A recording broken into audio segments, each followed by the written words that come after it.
Good Wednesday evening, everyone. I'm Leanne Town. Thanks for watching 7 News at 5. Well, sprinkles have been felt for most of the day, but will tonight be a major rainmaker? Doc has that answer in his first forecast for you. Good evening, Dr. Day.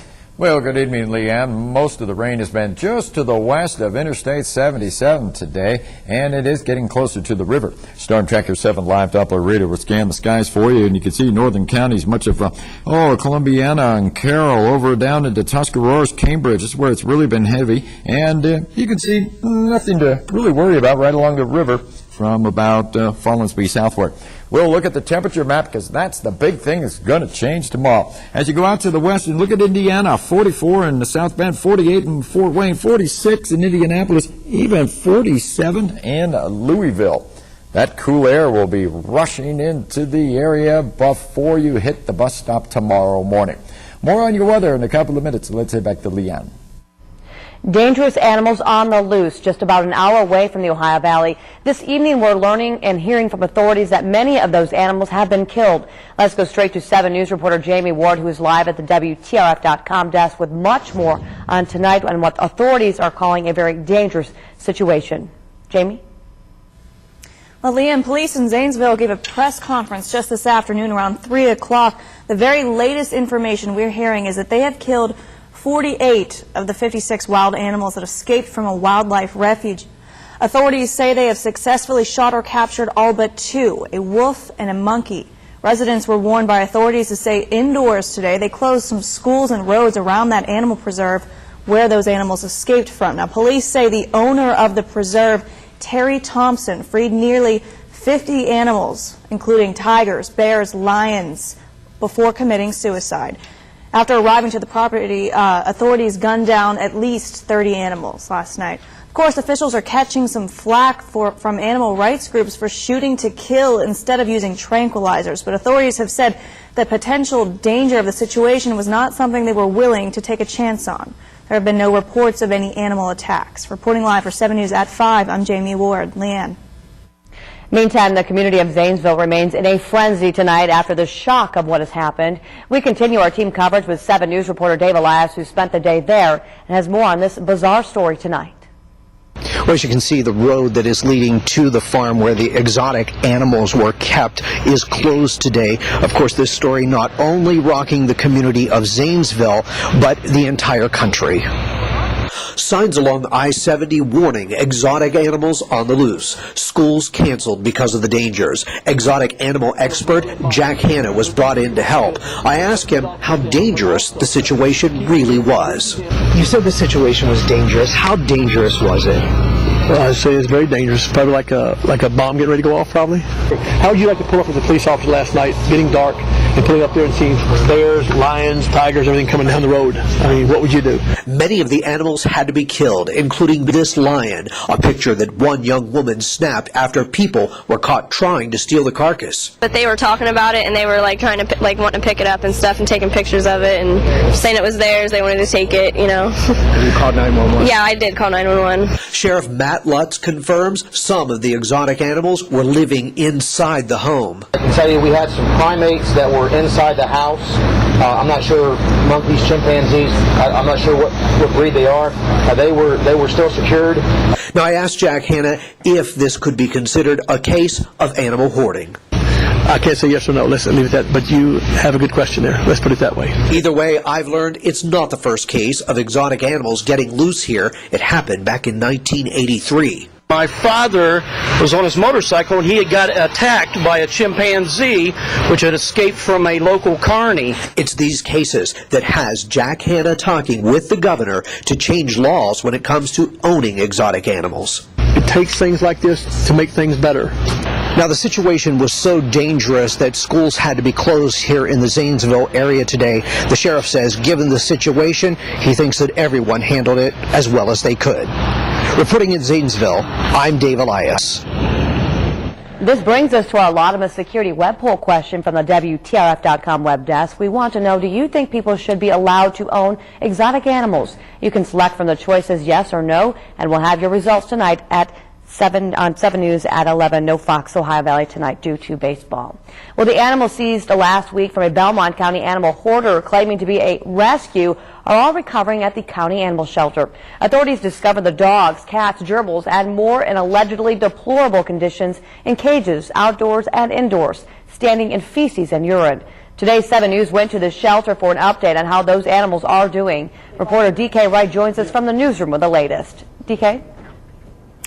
Leanne, I saw those animals today and you can still see their ribs. Some have patches with no hair and eye infections.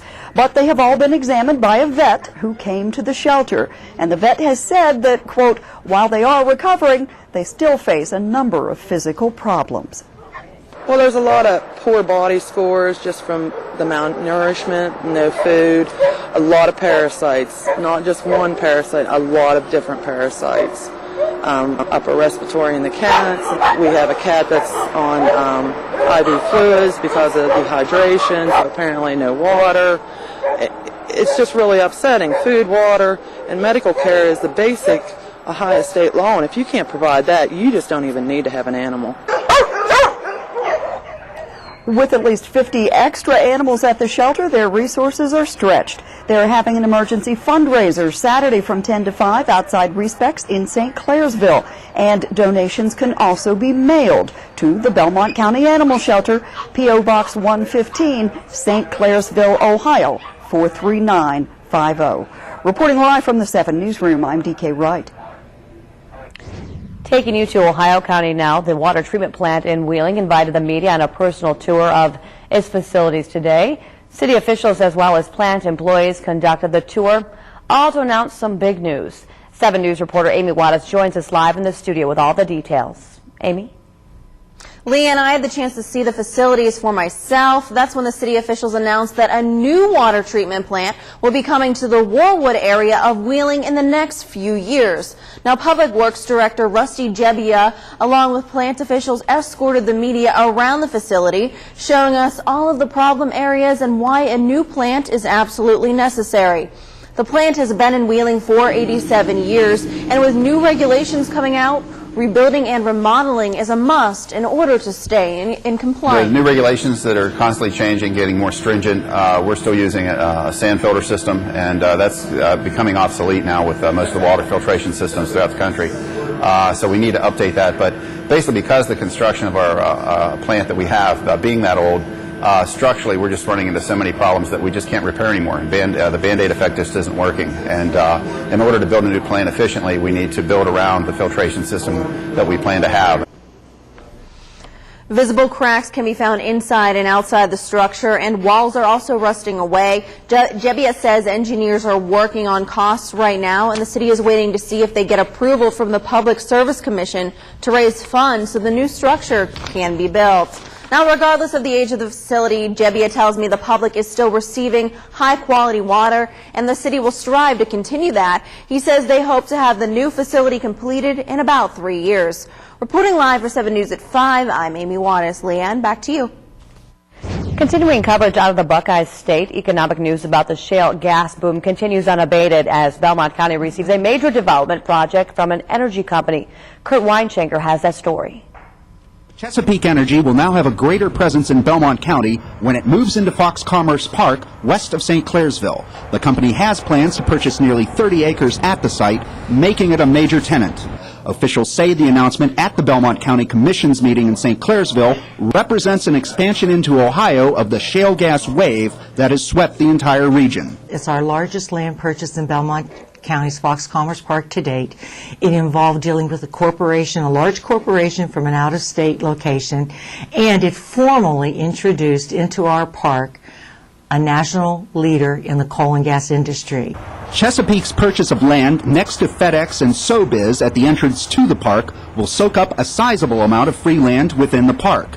One commissioner thinks the move by an energy company demonstrates to outsiders the county is ready to attract national corporations. I mean, I think that it's no secret in Belmont County that the economic boom that we're in the midst of is oil and gas, and having a company of the caliber of Chesapeake take a headquarters within our county and to purchase what, you know, is the largest purchase of land within our economic commerce park is tremendous.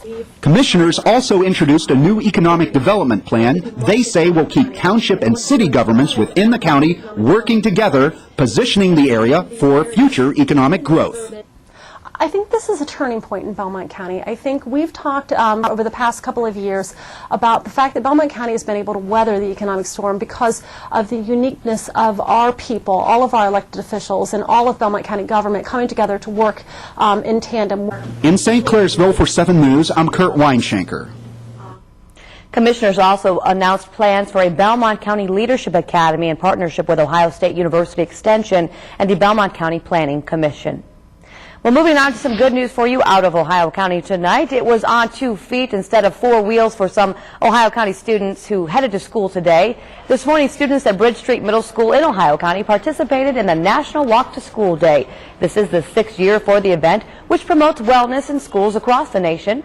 The students in kindergarten through 5th grade were dropped off at the Toy and Train Museum, and faculty members made sure they were safe while walking to class. We're told faculty members are also stepping up with their own fitness challenge starting next week. Taking a look across the nation tonight, President Obama wrapped up a 3-day bus tour today by calling on Congress to move quickly on the first part of his jobs proposal. The proposal is designed to help state and local governments keep essential workers employed.